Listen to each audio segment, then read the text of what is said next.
You can see I pushed this pile as far as I could push it. It's about 5.5, maybe 6 feet tall. It's 10, 12 feet deep. Ran out of space. Couldn't get into my parking lot. I had to push some snow over on the neighbor's yard. They weren't happy about it.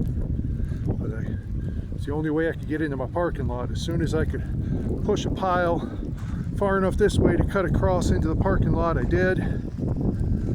Giant pile was right here. I ended up clearing that when I was all done. When I pushed this pile, it was 8 feet tall, taller than a truck. It was all I could do to push a small hole to be able to get into here. And then once I got in, you can see there's 6-8 foot piles all the way around the whole parking lot.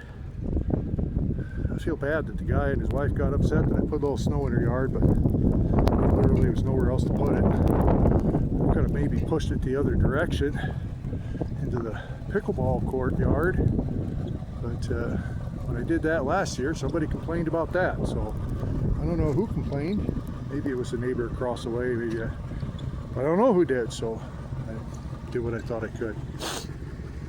Anyway, thought I'd take pictures of it.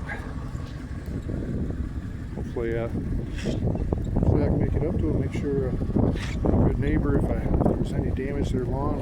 Do what we can to fix it. You can see just giant piles of snow everywhere. I barely got this thing cleared. If it had been any more, I don't think the pickup would have done it.